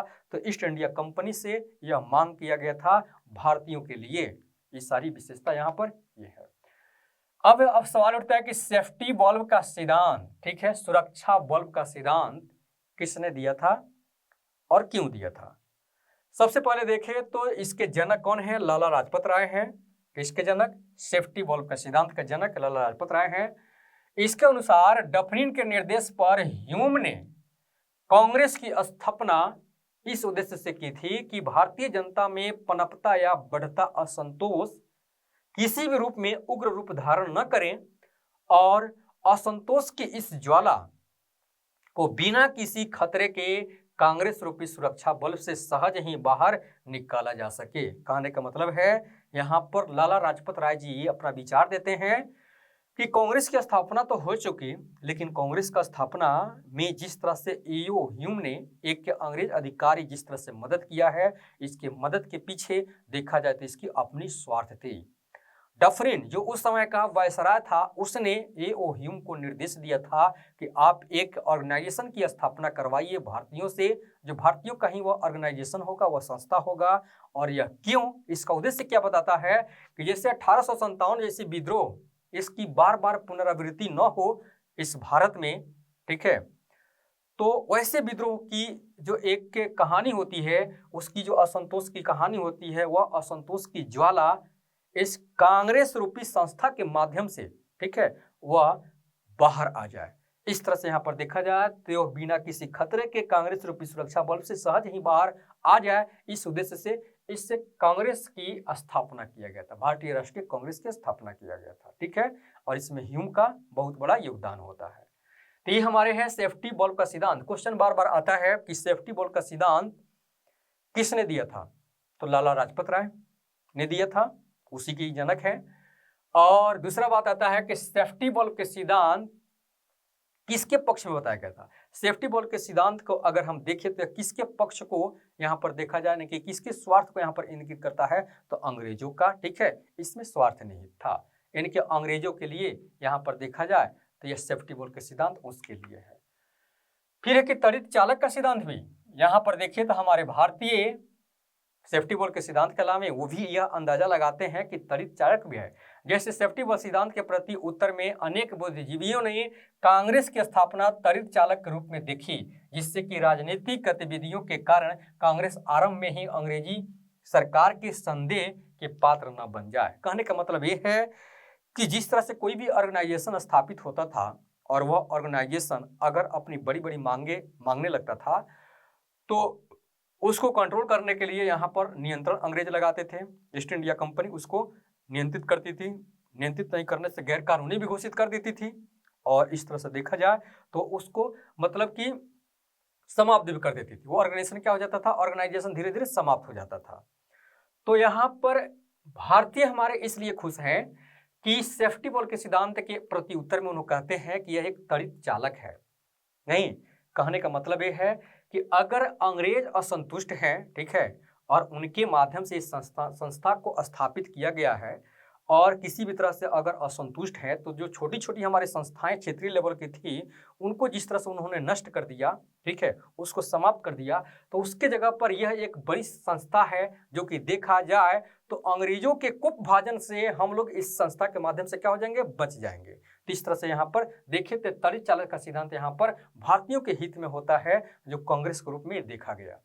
नेक्स्ट नोट है कि सर सैयद अहमद खां, बहुत ही रेयर फैक्ट है, सर सैयद अहमद खां ऐसे व्यक्ति थे अलीगढ़ विश्वविद्यालय के संस्थापक जो कभी भारतीय राष्ट्रीय कांग्रेस के संबंध नहीं रहा। इनका कभी भी भारतीय राष्ट्रीय कांग्रेस से संबंध बिल्कुल नहीं रहा, कभी भी इस भारतीय राष्ट्रीय कांग्रेस का अधिवेशन में भाग ही नहीं लिए, न उसके बारे में कुछ सोचे, न उसके बारे में कुछ विचार दिए, उसके बारे में बिल्कुल, यानी कि ये अलग रहते हैं। यानी कि सर सैयद अहमद खां ऐसे व्यक्ति हैं जो भारतीय राष्ट्रीय कांग्रेस के संबंध नहीं रहा है। लेकिन एक और बात है कि बाल गंगाधर तिलक कांग्रेस के सदस्य बार बार होते हुए और सदस्य होते हुए भी इसके कभी भी अध्यक्ष नहीं चुने गए। बाल गंगाधर तिलक कांग्रेस के किसी भी अधिवेशन के अध्यक्ष नहीं चुने जाते हैं। यह दो रेयर फैक्ट हैं। नेक्स्ट, कांग्रेस की स्थापना से संबंधित विभिन्न मत और सिद्धांत। कुछ यहाँ पर विद्वान हैं, ठीक है, कुछ लोग हैं, इतिहासकार भी कह सकते हैं इनको, और जैसे हम यहाँ पर कह सकते हैं कुछ अंग्रेज भी हैं, हमारे कुछ भारतीय भी हैं जो कांग्रेस से संबंधित कुछ अपना विचार दिए हैं, कुछ अपना मत दिए हैं। उन मतों को भी जानना जरूरी है। जैसे सबसे पहले देखें तो डफरिन क्या कहता है कांग्रेस के बारे में कि वह जनता के उस अल्पसंख्यक वर्ग का प्रतिनिधित्व करता है जिसकी संख्या सूक्ष्म है। कांग्रेस के अधिवेशन जहां पर होते थे वहां पर पता चलता था कि पढ़े लिखे यानी कि एलिट वर्ग ही उसमें भाग ले रहे हैं और 3 दिन का वहां क्या होता था, कि तमाशा होता था, ठीक है, वहां पर अपना अपना मेनू तैयार करवाते थे, खाते पीते थे और पता चल रहा है कि कुछ वहां पर नया कार्य के लिए डिसीजन नहीं लिया गया। फिर वहां पर कुछ बातें होती थी और फिर अगला अधिवेशन तय कर दिया जाता था कि अगला अधिवेशन कहां पर होगा, ठीक है, उसका अध्यक्ष कौन होंगे, यहाँ पर तय कर दिया जाता था। और इसलिए यहाँ पर कहता है कि डफरिन यह कांग्रेस जो है जनता के उस अल्पसंख्यक वर्ग को प्रतिनिधित्व करती है जिसकी संख्या सूक्ष्म है। पढ़े लिखे एलिट वर्ग ही इसमें शामिल थे, आम जनता इसमें नहीं शामिल हो पाती थी, इसलिए इन्होंने ऐसे कहा था। कर्जन, बंगाल का विभाजन करने वाला कर्जन क्या कहता है, कांग्रेस अपनी मौत की घड़ियां गिन रही है। शुरू में तो अंग्रेजों का विचार कांग्रेस के प्रति काफी अच्छा रहा है, ठीक है, सकारात्मक रहा है, लेकिन बाद में देखा जाए तो काफी नकारात्मक हो जाता है, जिसके कारण यहाँ पर कर्जन का क्या विचार आता है कि कांग्रेस अपनी मौत की घड़ियां गिन रही है भारत में रहते हुए। मतलब कि कर्जन जब भारत में रह रहा है उसके बारे में, भारत में रहते हुए मेरी एक सबसे बड़ी इच्छा है कि मैं उसे शांतिपूर्वक मरने में मदद कर सकूं। मतलब कि अब यहाँ कांग्रेस को पतन के लिए, कांग्रेस को समाप्त करने के लिए यहाँ पर अब कर्जन क्या करता है, अपना मतलब कि विचार देता है। इसकी ऐसी सोच होती है, वह चाहता है कि भारत में रहते हुए मेरी एक सबसे बड़ी इच्छा है कि मैं उसे शांतिपूर्वक मरने में मदद कर सकूं। बंकिम चंद्र चटर्जी हमारे भारतीय राष्ट्रीय नेता या कवि भी कह सकते हैं, कांग्रेस के लोग पदों के भूखे हैं। कांग्रेस के लोग क्या हैं, इन्होंने कहा था कि पदों के भूखे हैं, यानी कि अध्यक्ष कौन बनेगा इसके लिए होड़ लग जाती थी कि हम अध्यक्ष बनेंगे, ठीक है, और इसके लिए पदों के लिए इसलिए क्या कहते हैं, भूखे हैं। ये सिर्फ कांग्रेस में जाते हैं, मतलब कांग्रेस के जितने भी मेंबर हैं, जो कांग्रेस का कोई एक अध्यक्ष बनता है, बाकी उसके मेंबर बनते हैं। और इस तरह से देखा जाए तो पदों के लिए क्या है, भूखे हैं। बाल गंगाधर तिलक क्या कहते हैं कि यदि वर्ष में हम एक बार मेढक की तरह टर्राएं तो हमें कुछ नहीं मिलेगा। इन्होंने कांग्रेस की अधिवेशनें जो होती थी, अधिवेशन जो हुआ करता था, वह 3 दिन का जो अधिवेशन होता था, खास करके 25 यानी कि 28 से दिसंबर से लेकर, ठीक है, 31 दिसंबर तक ये अधिवेशन होता था प्रत्येक साल। तो 3 दिन का जो अधिवेशन होता था, उसके लिए कह रहे हैं कि यदि वर्ष में हम एक बार मेढक की तरह टर्राएं, नहीं यानी कि 3 दिन में हम टराते हैं, 3 दिन टराते हैं, क्या क्या करना है क्या नहीं करना है, उसके बाद किसी को किसी से कोई मतलब ही नहीं रहता है। सब कोई बड़े बड़े अपने अपने पेशा में फिर लग जाते हैं, बड़े बड़े किसी, कोई इसमें वकील है, कोई बिजनेसमैन है, अपने अपने पेशा में फिर क्या करते हैं, लग जाते हैं। और फिर जब वही दिसंबर का महीना आता है, अंतिम समय दिसंबर का, तब याद आता है कि कांग्रेस का अधिवेशन में शामिल होना है, ठीक है, फिर आते हैं और फिर वही बात फिर टर्राते हैं, अपना मेनू तैयार करवाते हैं, खाते पीते हैं, फिर वहां से वापस जाते हैं। और इसलिए यहाँ पर कहते हैं बाल गंगाधर तिलक कि यदि वर्ष में हम एक बार मेढक की तरह टर्राएं तो हमें कुछ नहीं मिलेगा। बरसात में आप देखते होंगे, वर्ष में एक बार बरसात आता है, बरसात में जब होता है, ठीक है, काफी जो पानी होती है, खास करके सावन भादों के बाद, तो आप देखते होंगे मेढक काफी टर्राते हैं। तो इसकी तुलना इससे की गई है तिलक जी के द्वारा। नेक्स्ट, लाला लाजपत राय क्या कहते हैं, कांग्रेस सम्मेलनों को शिक्षित भारतीयों के वार्षिक राष्ट्रीय मेले की संज्ञा दिया गया है। कांग्रेस में ऐसे भारतीय शामिल हैं, ठीक है, जो शिक्षित हैं, और देखा जाए तो यह क्या है, 3 दिन का एक मेला जैसा दिखाई देता है, इनका ऐसा कहना है। अश्वनी कुमार दत्त क्या कहते हैं, अश्वनी कुमार दत्त कहते हैं कि 3 दिनों का तमाशा है, यह 3 दिनों का क्या है, तमाशा है। कांग्रेस का अधिवेशन जो 3 दिन होती थी, मुख्य रूप से 3 दिन, वह 3 दिनों का क्या है, तमाशा है। तमाशा सिर्फ होता है और कुछ नहीं होता है, इनका ऐसा कहना था। बिपिन चंद्र पाल कहते हैं कि यह याचना संस्था है। कांग्रेस हमेशा क्या कहती है, ईस्ट इंडिया कंपनी से याचना, विनय, विनती, अनुरोध, निवेदन करती है और कुछ नहीं करती है, और अंग्रेज है कि इस बातों को सुनते ही नहीं है। तो इस तरह से देखा जाए तो यहाँ पर बिपिन चंद्र पाल कहते हैं याचना संस्था है। जब भी कोई बात होती है, निर्णय लिया जाता है, तब भी फिर क्या करना है, कंपनी से यानी कि सरकार से क्या करना है, याचना करना है, अनुनय करना है, विनय करना है, ठीक है। इसलिए इन्होंने कहा था कि याचना संस्था है और कुछ नहीं है। नेक्स्ट, कांग्रेस के प्रमुख अधिवेशन, ठीक है, और उसमें क्या क्या मुख्य बातें हैं, मुख्य तथ्य क्या क्या है, उसके बारे में थोड़ा सा यहाँ पर चर्चा है। हालांकि ये सारी बातें जो है पीडीएफ में आपको मिल जाएगा, पीडीएफ में भी सारी चीज दिया गया है, उसमें और भी डिटेल से दी गई है। तो यहाँ पर उसका हम शॉर्ट रूप यहाँ पर दिए हुए हैं, ठीक है, इसकी हम चर्चा करते हैं थोड़ा सा। हालांकि पीडीएफ में ये सब दिया हुआ है। वर्ष 1885 में बंबई में कांग्रेस का पहला अधिवेशन हुआ था। WC बनर्जी इसके अध्यक्ष थे, और इसमें महत्वपूर्ण तथ्य क्या है कि 72 प्रतिनिधियों का यहाँ पर देखा जाए तो इसमें भाग लिया गया था। कुल कितने प्रतिनिधि थे, तो 72 प्रतिनिधि, जिसमें सिर्फ महाराष्ट्र से कितना, बंबई से कितना, तो 38 थे। 1886 में कलकत्ता में अधिवेशन हुआ था कांग्रेस का। दादा भाई नौरोजी इसका अध्यक्ष थे। राष्ट्रीय कांग्रेस, ठीक है, राष्ट्रीय कांग्रेस, भारतीय राष्ट्रीय कांग्रेस का यह अधिवेशन और नेशनल कॉन्फ्रेंस यहाँ पर किया गया था। इस तरह से देखा जाए तो यहाँ पर 1886 में इसकी मुख्य बातें आती है। 1892 में इलाहाबाद में इसके अधिवेशन होती है। व्योमेश चंद्र बनर्जी इसके कौन है, अध्यक्ष हैं। नौरोजी ब्रिटिश पार्लियामेंट में, यानी कि देखा जाए तो दादा भाई नौरोजी इसी साल ब्रिटिश पार्लियामेंट में वह चुने जाते हैं। 1896 में, यह क्रम से नहीं है, जो इंपॉर्टेंट है उसी को लिखा गया है। 1896 में कलकत्ता में अधिवेशन होता है। M.A. सयानी इसका अध्यक्ष होते हैं, और वंदे मातरम गान का इसमें गाया जाता है। बंकिम चंद्र चटर्जी की वंदे मातरम गान को इसमें क्या किया जाता है, गाया जाता है, और इसके M.A. सयानी इसका अध्यक्ष थे। 1905 में बनारस में कांग्रेस का अधिवेशन होती है। गोपाल कृष्ण गोखले इसका अध्यक्ष होते हैं।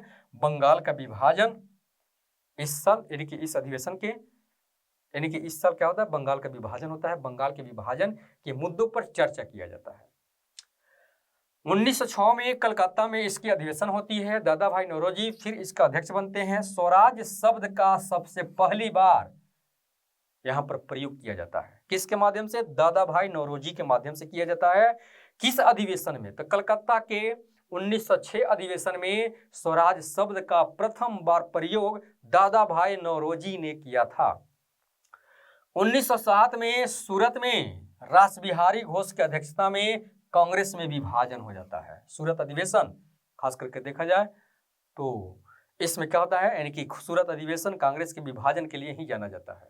इसमें नरम दल और गरम दल का विभाजन होता है। कुछ नरम दल वाले थे जो कांग्रेस के पक्ष में थे, कुछ गरम दल वाले थे वो भी तो कांग्रेस के पक्ष में थे ही, लेकिन यहाँ पर सवाल होता है कि उनके मत का विभाजन हो जाता है। ठीक है, क्रांतिकारी लोग यहाँ पर यानी कि लाल बाल पाल जिनको कहते हैं, ठीक है, तो वो गरम दल वाले थे। यहाँ पर इनके अनुनय विनय से वो संतुष्ट नहीं थे और खास करके देखा जाए तो वो ईंट का जवाब पत्थर से देना चाहते थे, जिसके कारण देखा जाए तो इनमें मत के विभाजन होने के कारण कांग्रेस सभी विभाजन हो जाता है गरम दल और नरम दल में। फिर 1909 ईस्वी में लाहौर में इसकी अध्यक्षता की जाती, क्या कहते हैं, अधिवेशन की जाती है। मदन मोहन मालवीय इसका अध्यक्ष होते हैं। पृथक निर्वाचन पद्धति को अस्वीकार किया जाता है। 1909 में देखा जाए तो मुस्लिमों के लिए जिस तरह का पृथक निर्वाचन पद्धति को लागू किया गया था 1909 के एक्ट के माध्यम से, तो यह 1909 के जो कांग्रेस अधिवेशन होती है दिसंबर में, तो इस पृथक निर्वाचन पद्धति को अस्वीकार कर दिया गया है इसके माध्यम से। नेक्स्ट 1912 में बांकीपुर पटना में यह अधिवेशन होता है। बांकीपुर पटना में काफी इंपॉर्टेंट है बीपीएससी के लिए। इसका अध्यक्ष कौन होते हैं? रंगनाथ मुधोलकर। रंगनाथ मुधोलकर इसके अध्यक्ष होते हैं। जवाहरलाल नेहरू का आगमन होता है इसी साल, यानी कि ईस्ट इंडिया क्या कहते हैं कांग्रेस, भारतीय राष्ट्रीय कांग्रेस में इनका सदस्यता ग्रहण कराया जाता है 1912 में। और यह अधिवेशन होता है कहाँ? बांकीपुर पटना में। खास करके देखा जाए तो दो अधिवेशन ऐसा है जो हमारे बिहार से संबंधित है, और यह दो अधिवेशन में से अक्सर देखा जाता है कि किसी न किसी एक अधिवेशन का क्वेश्चन हमारे बीपीएससी में आ जाता है। प्रीलिम्स के एग्जाम में एक क्वेश्चन वहां से रहता है। इसलिए कांग्रेस का पहला अधिवेशन 1912 में कहां पर हुआ था? 1912 में कांग्रेस का अधिवेशन कहां हुआ था? एक हुआ था मतलब कि गया में, ठीक है, और एक यहाँ पर क्या है 12 वाला क्या है? बांकीपुर में है। ठीक है, तो यहाँ पर आपको ध्यान रखना है गया वाला है कि बांकीपुर वाला है, तो आपको ध्यान रखना है पटना। 1912 में जो अधिवेशन हुआ है वह कहाँ है? यानी कि पटना में हुआ है, रंगनाथ मुधोलकर की अध्यक्षता में। 1916 में कांग्रेस का अधिवेशन कहाँ हुई है? लखनऊ में। अंबिका चरण मजूमदार इसका अध्यक्ष है। कांग्रेस के यहाँ पर क्या होता है? गरम एवं नरम दल में क्या हो जाता है, यानी कि फिर यहाँ पर ये लोग मिल जाते हैं। ठीक है, यहाँ पर सम्मिलन इनका होता है। खास करके देखा जाए तो कांग्रेस में और मुस्लिम लीग का भी यहाँ पर क्या होता है, एक तरह से जुड़ाव होता है। और इस तरह से देखें तो ये काफी मतलब कि इंपॉर्टेंट यहाँ पर एक फैक्ट आता है कि इसमें गरम दल और नरम दल जो 1907 के सूरत का अधिवेशन में विभाजन हो गया था, यहाँ पर फिर क्या होते हैं, एकजुट हो जाते हैं। ठीक है, इनका संयुक्त यहाँ पर मतलब कि संयुक्त होना मतलब कि ज्वाइंट होते हैं। फिर इसमें आ जाएगा कांग्रेस और मुस्लिम लीग भी यहाँ पर एक साथ हो जाते हैं। 1917 में कांग्रेस का अधिवेशन कहाँ होता है? कलकत्ता में। और इसके अध्यक्ष कौन है? Annie Besant. खास करके इनकी क्या विशेषता है? यह प्रथम महिला अध्यक्ष हैं। ये भारतीय नहीं, भारतीय कोई और है, सरोजिनी नायडू, वो अलग आएंगी, लेकिन प्रथम महिला अध्यक्ष कांग्रेस की कौन थी? तो यह एनी बेसेंट थी, जो 1917 में होती है। और यह कहाँ होता है? कलकत्ता में होता है। 1922 में गया में अधिवेशन होता है। गया कहाँ? बिहार में। और फिर यहाँ पर भी कांग्रेस का अधिवेशन होती है गया में। एक तो पहले आप देख चुके हैं 1922 में बांकीपुर में। 10 साल के बाद बांकीपुर में जब अधिवेशन हुआ था उसके ठीक 10 साल बाद गया में 1922 में हो रही है। और यहाँ पर अगर देखें तो कौन अध्यक्ष हैं? तो CR दास यहाँ के अध्यक्ष थे।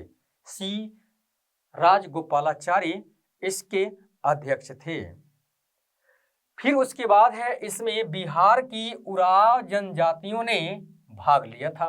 इसकी क्या विशेषता है? यह गया में किया गया था और इसमें बिहार की उराव जनजातियों ने इसमें भाग लिया था। उराव जनजाति, यानी कि कहने का मतलब है कि बिहार की उराव जनजातियों ने बिहार में जिस तरह की कांग्रेस का अधिवेशन हुई थी, उसमें किस अधिवेशन में उराव जनजातियों ने भाग लिया था, तो यह हमारा हो जाएगा कहाँ, गया। खास करके देखें तो हमारे बिहार के उराव जनजाति जो है यह खास करके जैसे बक्सर हो गया, रोहतास हो गया, ये सब एरिया जो है, ठीक है, तो वहां पर ये उराव जनजाति जो है कई जिला में यहाँ पर बसी हुई है। तो यहाँ पर इन जनजातियों ने यहाँ पर इस अधिवेशन में भाग लिया था।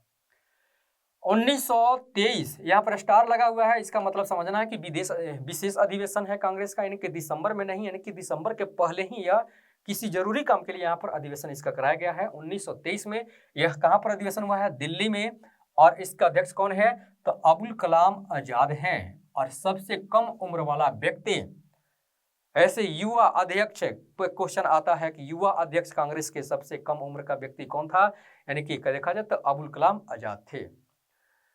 1924 में बेलगांव में कांग्रेस का अधिवेशन हुआ है। बेलगांव कहाँ, कर्नाटक में है, और यह महात्मा गांधी की अध्यक्षता में इसका अधिवेशन को किया गया है। इसमें क्या हुआ था, कांग्रेस एवं मुस्लिम लीग देखा जाए तो फिर यहाँ पर एक दूसरे से मतलब कि अलग हो जाती है।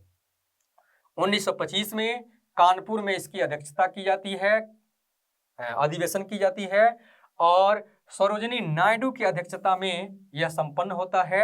और प्रथम भारतीय महिला देखा जाए तो यह अध्यक्ष बनती है। यहाँ पर सरोजिनी नायडू कांग्रेस की प्रथम भारतीय महिला अध्यक्ष हैं, और वह प्रथम महिला अध्यक्ष जो कांग्रेस की अध्यक्षता के थे तो एनी बेसेंट है, लेकिन वह प्रथम महिला अध्यक्ष जो भारतीय महिला अध्यक्ष हैं कांग्रेस का अध्यक्षता की थी वह सरोजिनी नायडू है। और इसी अध्यक्षता में, इन्हीं की अध्यक्षता में, सरोजिनी नायडू जी के अध्यक्षता में ही देखा जाए तो हिंदी को कांग्रेस का आधिकारिक भाषा मान लिया जाता है। हिंदी को कांग्रेस का आधिकारिक भाषा मान लिया गया। 1926 में गुवाहाटी में इसकी अधिवेशन होती है। एस श्रीनिवास अयंगर इसके अध्यक्ष होते हैं, और इन्हीं के अध्यक्षता में खादी पहनना, यानी कि कांग्रेस के नेताओं को खादी पहनना अनिवार्य कर दिया गया। 1928 में कलकत्ता में इसका अधिवेशन होती है। मोतीलाल नेहरू इसके अध्यक्ष होते हैं। कांग्रेस का विदेशी विभाग इसी समय बनाया जाता है। इस अधिवेशन में ये बनाया गया कि कांग्रेस का विदेशी विभाग भी होनी चाहिए, कि अलग डिपार्टमेंट विदेशी का। 1929 में लाहौर में अधिवेशन होता है, और इसके अध्यक्ष कौन है, तो जवाहरलाल नेहरू होते हैं। और इसी समय रावी नदी के तट पर पूर्ण स्वराज्य का प्रस्ताव पारित किया जाता है। नेक्स्ट 1930 में यहाँ पर देखें तो कांग्रेस का अधिवेशन नहीं हुआ है। सविनय अवज्ञा आंदोलन होने के कारण यहाँ पर देखा जाए तो कांग्रेस का अधिवेशन नहीं हुआ है। 1931 में कराची में अधिवेशन किया गया है, और इसके अध्यक्ष कौन थे, तो सरदार वल्लभ भाई पटेल। मौलिक अधिकारों पर बात यहाँ पर की गई है, मौलिक अधिकारों की चर्चा की गई है इस अधिवेशन में। 1937 में फैजपुर में अधिवेशन हुआ है, और यहाँ जवाहरलाल नेहरू इसका अध्यक्ष बनते हैं। और पहली बार यह ऐसा अधिवेशन है जो पहली बार गांव में अधिवेशन हुआ है। इसके पहले जितने भी कांग्रेस का अधिवेशन हुए हैं वह कहीं ना कहीं शहर में हुआ है, लेकिन यह जवाहरलाल नेहरू की अध्यक्षता में फैजपुर में 1937 में पहली बार यह गांव में इसकी अध्यक्षता की गई है। इससे संबंधित उस गांव में क्या क्या और बात आती है, पीडीएफ में सारी बातें लिखी हुई है। 1938 में हरिपुरा गुजरात सुभाष चंद्र बोस इसकी अध्यक्षता करते हैं, और राष्ट्रीय नियोजन समिति का गठन किया जाता है इस अधिवेशन में। 1939 में त्रिपुरी में, यानी कहाँ है, एमपी में, त्रिपुरी में सुभाष चंद्र बोस ही इसका अध्यक्षता करते हैं, लेकिन अध्यक्षता के पद को लेकर यहाँ पर लड़ाई हो जाती है। खास करके देखें तो महात्मा गांधी जी से, और लड़ाई का मतलब कि झगड़ा, ऐसा नहीं कहेंगे, फाइटिंग। अब यहाँ पर क्या होता है, सुभाष चंद्र बोस का त्याग पत्र हो जाता है, और त्याग पत्र लेने के बाद यहाँ पर देखा जाता है राजेंद्र प्रसाद इसके फिर अध्यक्षता ग्रहण करते हैं त्रिपुरी का। 1940 में रामगढ़ झारखंड में इसकी अधिवेशन की जाती है। अबुल कलाम आजाद इसके अध्यक्ष बनते हैं, और यहाँ पर खादी ग्राम उद्योग का उद्घाटन किया जाता है कांग्रेस के नेताओं के द्वारा। 1941 से 45 के बीच में देखें तो यहाँ पर कोई भी अधिवेशन नहीं हुआ है, क्योंकि इस समय आप देख रहे हैं द्वितीय विश्व युद्ध चल रहा था और इस द्वितीय विश्व युद्ध में भारत छोड़ो आंदोलन भी चल रहा था और यहाँ पर कांग्रेस का कोई भी अधिवेशन नहीं हुआ। ऐसा संकटकालीन समय आता है जो कांग्रेस का कोई अधिवेशन संपन्न नहीं होता है। अबुल कलाम आजाद जिसके पहले 40 में अध्यक्ष चुने हुए थे, उन्हीं को अध्यक्ष यहाँ पर मान लिया जाता है कि इस पीरियड में वही अध्यक्ष बने रहे, क्योंकि यहाँ पर अधिवेशन तो होता ही नहीं है। फिर उसके बाद देखा जाए तो कांग्रेस गैर कानूनी घोषित कर दिया गया। इसी समय कांग्रेस क्या होता है, गैर कानूनी घोषित कर दिया गया। 1942 के भारत छोड़ो आंदोलन के समय में कांग्रेस गैर कानूनी घोषित ईस्ट इंडिया क्या कहते हैं ब्रिटिश सरकार की तरफ से कर दी जाती है। 1946 में मेरठ में अधिवेशन होता है और यहाँ पर आचार्य जेपी कृपलानी यहाँ पर इसकी अध्यक्षता करते हैं और स्वतंत्रता प्राप्ति के समय भी यही अध्यक्ष के पद पर थे। मतलब है कि आचार्य जेपी, जैसे क्वेश्चन आता है कि भारत की आजादी के समय 15 अगस्त 1947 के समय हमारे देश की हमारे मतलब कि कांग्रेस का, भारतीय राष्ट्रीय कांग्रेस का अध्यक्ष कौन थे, तो यह कौन होंगे, जेपी कृपलानी। आचार्य जेपी कृपलानी जी ही इसके अध्यक्ष के पद पर थे। फिर उसके बाद 1947 में नवंबर में, खास करके 1947 के नवंबर में दिल्ली में अधिवेशन होता है और यहाँ पर राजेंद्र प्रसाद इसके अध्यक्ष बनाए जाते हैं। और इसमें विशेष फैक्ट नहीं आता है, लेकिन इम्पोर्टेंट यही है कि 1947 में भारतीय राष्ट्रीय कांग्रेस का अधिवेशन यहाँ पर यह समाप्त हो जाता है। इसके बाद से कोई भी अधिवेशन की चर्चा नहीं होती है।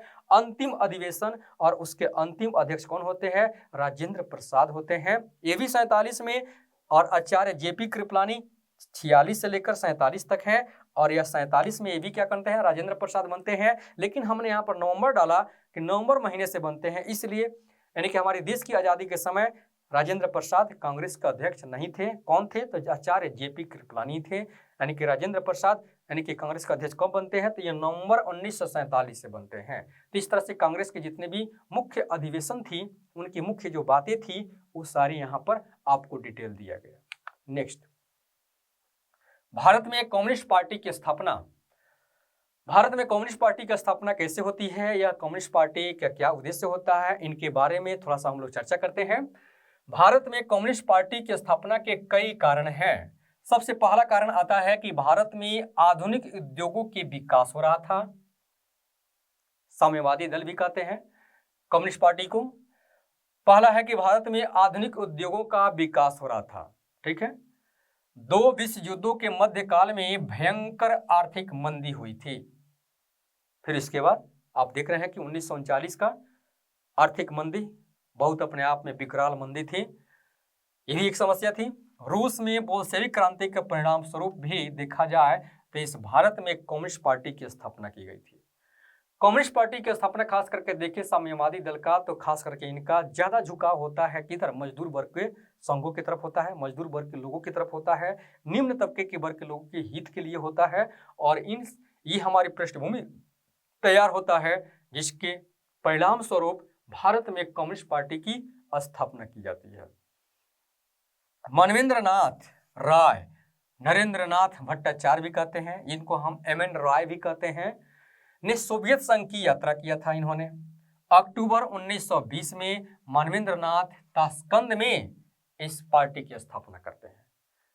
यानी कि भारत में कम्युनिस्ट पार्टी का स्थापना आगे होगा, ठीक है, लेकिन यहाँ पर देखा जाए तो भारत में क्या कहते हैं, यानी कि मानवेंद्रनाथ राय ने कहाँ पर, ताशकंद में, सोवियत संघ की यात्रा करने के बाद ताशकंद में क्या करते हैं, इसकी स्थापना 1920 ईस्वी में करते हैं MN राय ने।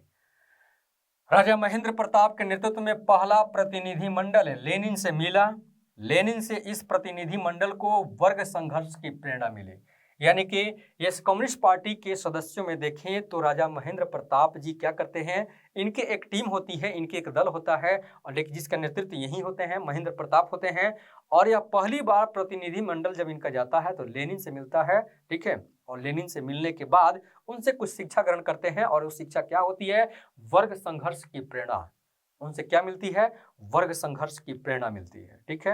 यानी कि अलग अलग वर्गों से किस तरह के संघर्ष होता है, ठीक है, यानी कि निम्न वर्णों का, निम्न वर्गों का उच्च वर्गों से कैसे संघर्ष यहाँ पर होगा, उससे इनकी प्रेरणा मिलती है। और वहाँ उसके बाद से ये आवाज गरीबों के हित में उठाना शुरू करते हैं। 1921 में भारतीय कम्युनिस्ट पार्टी कम्युनिस्ट इंटरनेशनल के संपर्क में आती है। भारतीय कम्युनिस्ट पार्टी कम्युनिस्ट इंटरनेशनल के संपर्क में आती है। 1920 में ताशकंद में स्थापित भारतीय कम्युनिस्ट पार्टी के सदस्य थे कौन कौन? मानवेंद्र नाथ, A.T. राय, अवनी मुखर्जी, रोजा फिटिग्राफ, मोहम्मद अली और मोहम्मद शफीक। ये सब कौन है? ताशकंद में स्थापित भारतीय कम्युनिस्ट पार्टी के सदस्य थे। नेक्स्ट, भारत में कम्युनिस्ट पार्टी की स्थापना के उद्देश्य से मानवेंद्र नाथ कहाँ आते हैं? भारत आते हैं। 20 में तो ताशकंद में स्थापना हो चुका है कम्युनिस्ट पार्टी का, लेकिन भारत में भी स्थापना होगा और मानवेंद्र नाथ M.N. राय भारत पहुंचते हैं। ठीक है, इसकी स्थापना करने के लिए 1922 में भारत आते हैं। ठीक है, भारत में मार्क्सवादी विचारधारा का प्रचार प्रसार काफी हो रहा था और इसके प्रचार प्रसार में संलग्न पत्रिकाएं कौन कौन थी? तो दी सोशलिस्ट श्रीपाद अमृत डोंगे की पत्रिका, ठीक है, यहाँ पर मार्क्सवादी का विचारधारा का काफी प्रचार प्रसार कर रहा था। नवयुग मुजफ्फर अहमद की पत्रिका भी कर रहा था। बंगाल काजी नजरुल के नेतृत्व में हो रहा था प्रचार। इंकलाब यह गुलाम हुसैन की पंजाब से पत्रिका निकली हुई थी। लेबर किसान गजट सिंगारवेल्लू चेट्टियार मद्रास से पत्रिका निकली हुई थी। वर्तमान कानपुर, इस तरह से देखा, और वर्तमान पत्रिका भी निकली हुई थी जो कानपुर से निकली हुई थी। और इस तरह से देखा जाए तो प्राणवीर भी एक पत्रिका है जो नागपुर से निकलती थी, महाराष्ट्र नागपुर से। और ये सारी पत्रिकाएं जो है यह मार्क्सवादी विचारधारा का प्रचार प्रसार हमारे भारत में कर रही थी, मतलब यह पृष्ठभूमि तैयार कर रही थी। और उसी पृष्ठभूमि में M.N. राय भारत 1922 में पहुंचते हैं। M.N. राय ने वर्ष 1922 में अवनी मुखर्जी के सहयोग से बर्लिन में वैनगार्ड ऑफ इंडियन इंडिपेंडेंस तथा इंडिया इन ट्रांजिशन नामक पत्र निकाले थे। वैनगार्ड ऑफ इंडिया इंडिपेंडेंस भारतीय कम्युनिस्ट पार्टी का पहला पत्र था। बाद में इसका नाम एडवांस गार्ड भी कर दिया गया। भारत में 1925 में कानपुर में भारतीय कम्युनिस्ट पार्टी की स्थापना होती है। कानपुर में भारतीय कम्युनिस्ट पार्टी की स्थापना होती है। पीसी जोशी ने वर्ष 1935 से 1947 तक पार्टी के महासचिव पद को सुशोभित किया था। ये भारतीय कम्युनिस्ट पार्टी यानी कि सीपीआई के पहले महासचिव भी थे। कौन? पीसी जोशी। इस आंदोलन के कई चरण होते हैं, ठीक है, यानी कि कम्युनिस्ट पार्टी के आंदोलन के कई चरण होते हैं जो कि आगे निम्नलिखित चरणों को हम आगे प्रस्तुत करते हैं। जैसे सबसे पहले देखा जाए तो प्रथम चरण, भारतीय कम्युनिस्ट पार्टी का प्रथम चरण क्या होता है, क्या क्या आंदोलन के माध्यम से ये लोग आगे अपने आप को डेवलप किया, इसके बारे में। इस काल में साम्यवादी दल ने 3 षड्यंत्रों से संबंधित होने के कारण ध्यान आकर्षित किया। साम्यवादी मतलब कि कम्युनिस्ट पार्टी जो है यह 3 षड्यंत्रों से यह क्या हुआ, यानी कि ग्रसित हुआ। पहला यहाँ पर क्या षड्यंत्र आता है? पेशावर षड्यंत्र। किसमें क्या होता है? कम्युनिस्ट पार्टी फंस जाती है 1922 से 1923 के बीच में। मॉस्को की कम्युनिस्ट यूनिवर्सिटी में प्रशिक्षित 10 भारतीयों को भारत में कम्युनिस्ट आंदोलन को संगठित करने के लिए भारत भेजा गया था, लेकिन क्या होता है, ब्रिटिश सरकार ने उन्हें गिरफ्तार कर लिया। अब यहाँ सवाल देखिए क्या आता है, मॉस्को की कम्युनिस्ट यूनिवर्सिटी में प्रशिक्षित 10 भारतीयों को भारत में कम्युनिस्ट आंदोलन को संगठित करने के लिए भेजा जाता है, लेकिन यहाँ की ब्रिटिश सरकार क्या कर लेती है, उनको गिरफ्तार कर लेती है एवं पेशावर में उन पर मुकदमा चलाया जाता है, जिसको हम लोग क्या कहते हैं, पेशावर षड्यंत्र केस के नाम से जानते हैं। यह मुकदमा 1922 से लेकर 23 के बीच पेशावर षड्यंत्र केस के नाम से प्रसिद्ध हुई। और इसमें आप पे देखें तो कौन कौन लोग थे, तो यहाँ पर देखें तो 10 भारतीयों को यहाँ पर अरेस्ट किया जाता है। कम्युनिस्ट आंदोलन को संगठित करने के लिए यहाँ पर भारत भेजा गया है और यह अंग्रेज यहाँ नहीं चाहते थे इस तरह के ऑर्गेनाइजेशन हो, इसलिए इनको अरेस्ट करके यहाँ पर पेशावर षड्यंत्र केस के माध्यम से उनको मतलब कि केस किया जाता है, ठीक है, उन पर केस होती है। पेशावर षड्यंत्र केस कम्युनिस्ट पार्टी से जुड़ी हुई है, इस बात को ध्यान में रखना है। नेक्स्ट दूसरा चरण, तीसरा, यानी कि प्रथम चरण में ही हमने चर्चा किया था कि इसमें देखें तो 3 षड्यंत्रों से यह प्रथम चरण गुजरता है। पहला जिसमें है पेशावर षड्यंत्र केस, दूसरा हमारा है कानपुर षड्यंत्र केस। कानपुर षड्यंत्र केस इसमें क्या है कि वर्ष 1921 में नलिनी गुप्ता तथा अवनी मुखर्जी रूस से भारत लौटी। ये 2 पर्सन हैं, 2 लेडी हैं जो भारत लौटती हैं। कहाँ से? 1921 में नन्नी गुप्ता, अवनी मुखर्जी रूस से यह भारत लौटती हैं। ये दोनों बंगाल आतंकवादी दल की सदस्यता भी थी। ब्रिटिश सरकार ने 21 फरवरी 1924 को कानपुर षड्यंत्र केस के तहत मुकदमा चलाया। इन लोगों पर क्या किया? मुकदमा चलाया। कानपुर षड्यंत्र केस के तहत इस पर मुकदमा चलाया। कानपुर षड्यंत्र केस के तहत अगर देखें तो और भी जैसे मुकदमा है, जैसे आपको इसमें जो कानपुर षड्यंत्र केस के तहत यहाँ पर देखा जाए तो यह हमारे कम्युनिस्ट पार्टी से संबंधित यहाँ पर मुकदमा है, यहाँ पर चलाया गया। सरकार ने इन पर आरोप लगाया कि ये लोग षड्यंत्र रच रहे हैं जिसका उद्देश्य भारत में क्रांतिकारी संगठन की स्थापना करना है। इनका उद्देश्य क्या होता है? भारत में क्रांतिकारी संगठन की स्थापना करना। किस क्रांतिकारी संगठन की स्थापना करना? तो कम्युनिस्ट पार्टी जैसी क्रांतिकारी संगठन की स्थापना करना। और अंग्रेज ऐसा नहीं होने देना चाहते थे, ठीक है। और इस तरह से यहाँ पर देखिए तो इन्हीं के उद्देश्यों की वजह से देखिए तो यहाँ पर विरोध होता है अंग्रेजों से और फिर इनको अरेस्ट करते हैं। और इस चरण में देखें यानी कि इस केस में तो नलिनी गुप्ता और अवनी मुखर्जी को, ठीक है, कहाँ से लौट रही थी? तो रूस से लौट रही थी। और इस तरह से नलिनी गुप्ता, अवनी मुखर्जी को किस षड्यंत्र केस में फंसाया गया? तो फिर कानपुर षड्यंत्र केस में फंसाया गया। इस बात को ध्यान में रखना है। कानपुर षड्यंत्र केस किससे जुड़ा हुआ है? तो यह भारतीय कम्युनिस्ट पार्टी से जुड़ा हुआ यह केस है।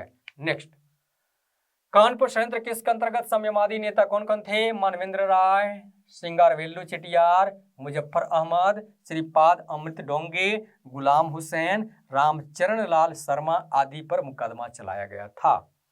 सरकार के विरुद्ध अब यहाँ पर क्या क्या यानी कि क्यों मुकदमा चलाया गया था? तो सरकार के विरुद्ध षड्यंत्र रचने, क्रांतिकारी गतिविधियों को संचालित करने, भारत में सामग्री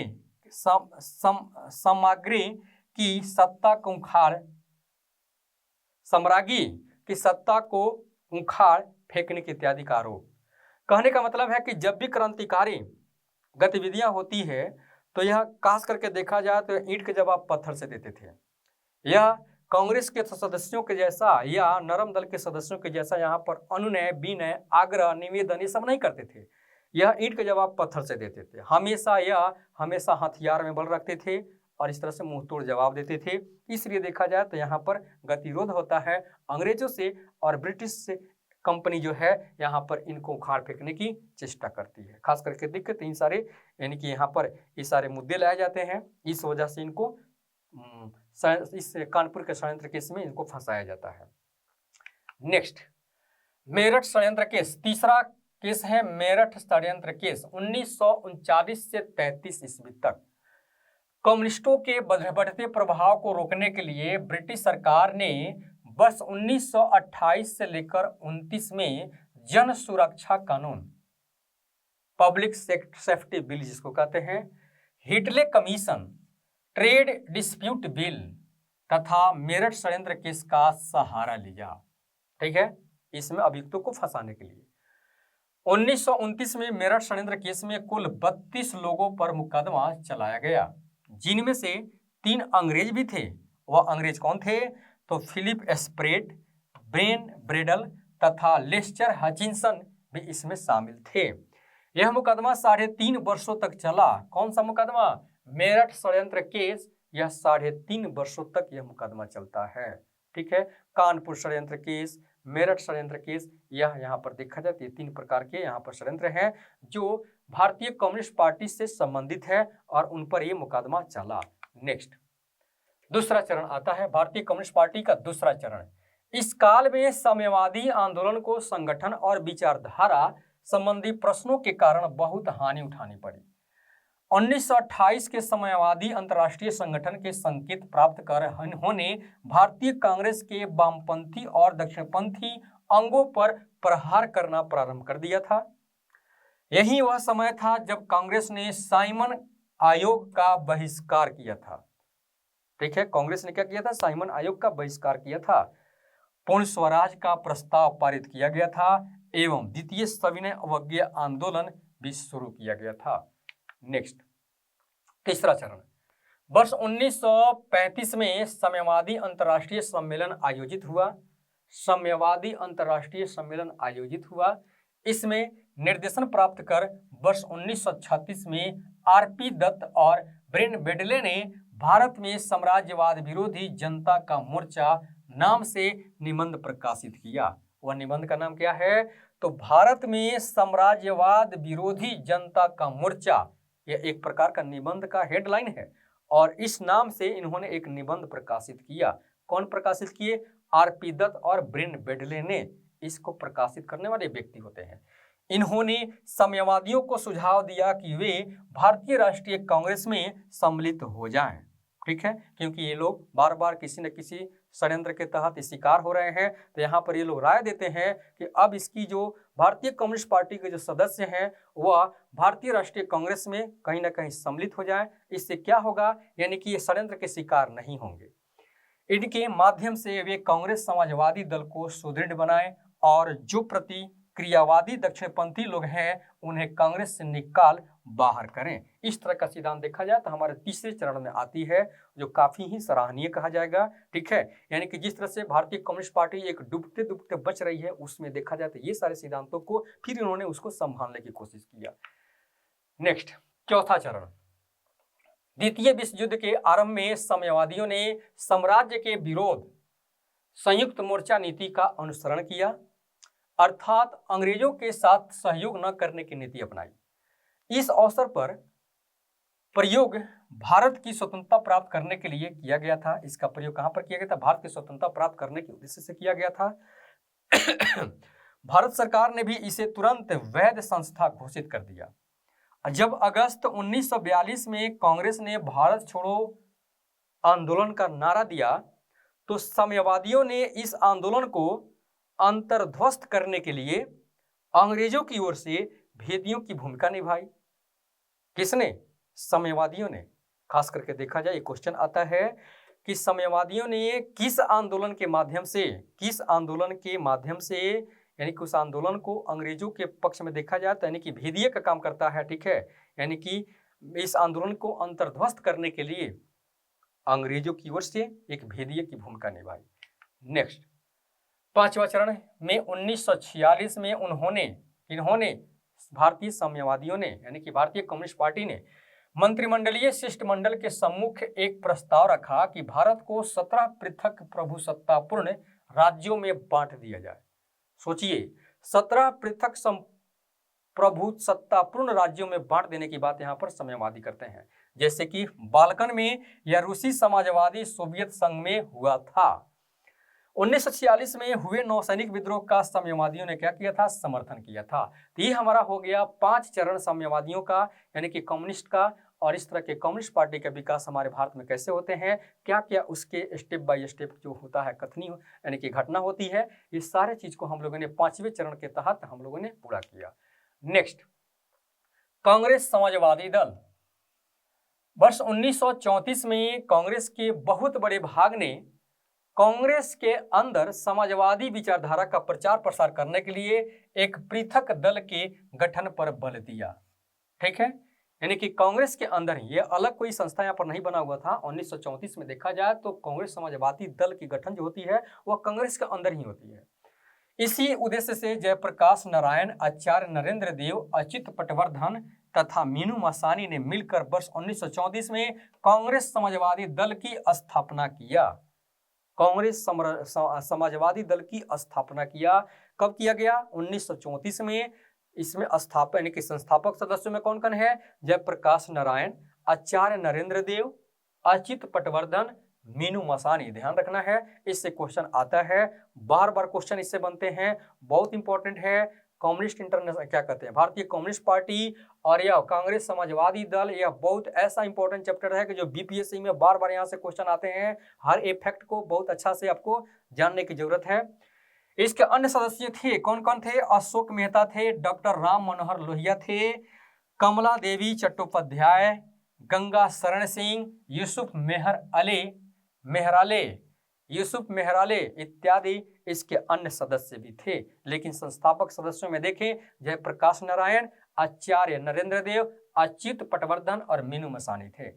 नेक्स्ट, इसका पहला अखिल भारतीय सम्मेलन 21 अक्टूबर 1934 को कहाँ किया गया था? बंबई में किया गया था। बहुत इंपॉर्टेंट फैक्ट है बीपीएससी के लिए।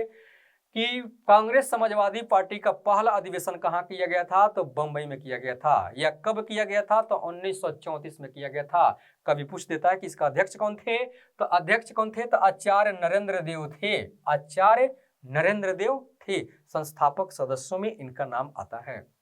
वर्ष 1936 में जवाहरलाल नेहरू ने इस पार्टी के 3 सदस्यों नरेंद्र देव, जयप्रकाश नारायण, अच्युत पटवर्धन को कांग्रेस कार्यकारिणी में शामिल किया था। अब यहाँ पर ये भी बहुत इंपॉर्टेंट फैक्ट यहाँ पर आ गया कि जवाहरलाल नेहरू ने 3 सदस्यों को, यानी कि कांग्रेस समाजवादी पार्टी के 3 सदस्यों को, कौन से 3 सदस्य हैं जो कांग्रेस कार्यकारिणी में उनको शामिल किया गया था, तो नरेंद्र देव, जयप्रकाश नारायण और अच्युत पटवर्धन। वर्ष 1936 में हस्तांतरित बंबई मैनिफेस्टो प्रत्यक्ष रूप से समाजवादी आदर्शों के प्रतिपादन का विरोधी था। ठीक है, बंबई मैनिफेस्टो, और इस तरह से देखा जाए तो यह 1936 में यह उजागर होता है। नेक्स्ट, इसको सर्वप्रथम 1936 में बंबई के 21 व्यापारियों द्वारा इस पर हस्ताक्षर कर बनाया गया था। किसको? बंबई मैनिफेस्टो को। यह जवाहरलाल नेहरू की समाजवादी विचारधारा का विरोधी था। भारतीय राष्ट्रीय कांग्रेस के वर्ष 1936 में आयोजित लखनऊ अधिवेशन में नेहरू जी ने समाजवादी विचारधारा को रखा गया, नेहरू जी के समाजवादी विचारधारा को रखा गया था। उसी के उपरांत बंबई मैनिफेस्टो के विरोध में इस पर हस्ताक्षर हुए थे। बंबई मैनिफेस्टो को समस्त भारत में बृहत व्यापारिक सहयोग नहीं मिल सका। ठीक है, इसलिए उसको समाप्त कर दिया गया, और इस तरह से हमारे राष्ट्रीय कांग्रेस समाजवादी दल यहाँ पर आगे बढ़ती है। फिर सुभाष चंद्र बोस और जवाहरलाल नेहरू के समर्थन के बाद स्थापित कांग्रेस समाजवादी दल का मुख्य उद्देश्य कांग्रेस के भीतर ही रहकर कांग्रेस के समाजवादी मूल्यों को आबाद करना तथा इसकी बुनियादी नीतियों को क्या करना था, इसके विचारों को, बुनियादी नीतियों को रखना। अब यहाँ पर एक बुक है जो समाजवाद ही क्यों नामक, यह क्या है, एक बुक है नामक पुस्तक किसने लिखा था? जयप्रकाश नारायण ने इसको रचना किया था। एक और बुक है यहाँ पर, समाजवाद एवं राष्ट्रीय आंदोलन नामक पुस्तक किसने लिखा था? आचार्य नरेंद्र देव ने इसको लिखा था। रामगढ़ में हुए कांग्रेस का अधिवेशन 1940 में एक क्रांतिकारी समाजवादी दल का गठन किया जाता है। ठीक है, और जब इसकी गठन किया जाता है तो यह संगठन अंग्रेजों के बाद भारत में समाजवाद की स्थापना करना चाहता था।